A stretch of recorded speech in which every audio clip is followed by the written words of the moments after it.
দেশে ক্ষমতার ভারসাম্য তৈরিতে সংবিধান সংশোধন নয় বরং পুনর্লিখন জরুরি বলে মনে করেন বিশিষ্টজনেরা। রাজধানীতে centre for governance studies CGS আয়োজিত সংলাপে কথা বলেন তারা। সংলাপে অংশ নেন আইনজীবী, সংবিধান বিশেষজ্ঞ, শিক্ষক, ছাত্র সহ বিভিন্ন সংগঠন ও প্রতিষ্ঠানের প্রতিনিধিরা। এ সময় পরিবর্তিত সংবিধানে জনগণের ইচ্ছার প্রতিফলন রাখার আহ্বান জানান শিক্ষার্থীরা। এস.এম. সুমনের প্রতিবেদন। গণতান্ত্রিক পুনর্গঠনের জন্য সিজিএস আয়োজিত সংলাপের প্রথম দিনেই আলোচনা হয়েছে সংবিধান পুনর্গঠন নিয়ে।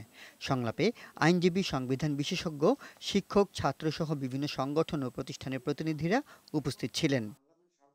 আলোচনার শুরুতেই অধ্যাপক আলী রিয়াদ জানান, দেশের বর্তমান পরিস্থিতিতে সংবিধান সংশোধন কোনো কাজে আসবে না, এটি পুনর্লিখন ছাড়া উপায় নেই। তিনি বলেন, সংশোধনী এনে সাংবিধানিকভাবে একনায়কতন্ত্রের প্রতিষ্ঠা করা হয়েছে।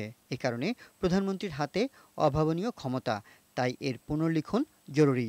স্বচ্ছতার অভাব সাংবিধানিক পদগুলোর ক্ষেত্রে আমরা দেখতে পেয়েছি যে এগুলো কেন, কিভাবে, কারা নিয়োগ দেন এবং কেন, কি বিবেচনায় সাংবিধানিক পদগুলোতে লোকজনকে নির্ধারণ করা হয়, সেটা কখনোই স্পষ্ট, স্বচ্ছ হয়নি। তার হাতের সামনে যে সংবিধান আছে, সেই সংবিধানের আওতায় যদি কোনো রাজনৈতিক দল আগামীকাল, আগামী 3 মাস পর, 6 মাস পরে, 6 বছর পরেও নির্বাচন করে 3 শাসনে বিজয়ী হন, কিচ্ছু করতে পারবেন না। অন্য আলোচকরা বলেন, সংবিধানকে শেখ হাসিনা দুর্বোধ্য করেছেন, আদালতকেও নিয়ন্ত্রণ করেছেন এই সংবিধান দিয়ে। প্রাইম মিনিস্টার এবং প্রেসিডেন্টের পদের মধ্যে একটা চেকস এন্ড ব্যালেন্স দরকার। এইটা কিন্তু এই কনসেনসাস সমাজের মধ্যে, অন্তত পলিটিক্যাল এলিটটার মধ্যে হয়েছে।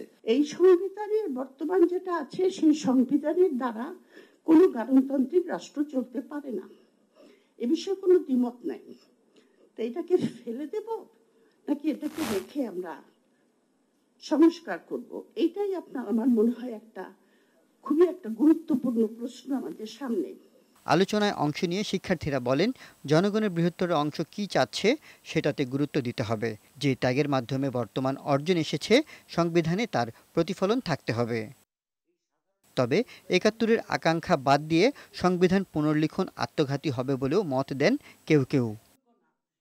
এস.এম. সুমন, বৈশাখী সংবাদ, ঢাকা।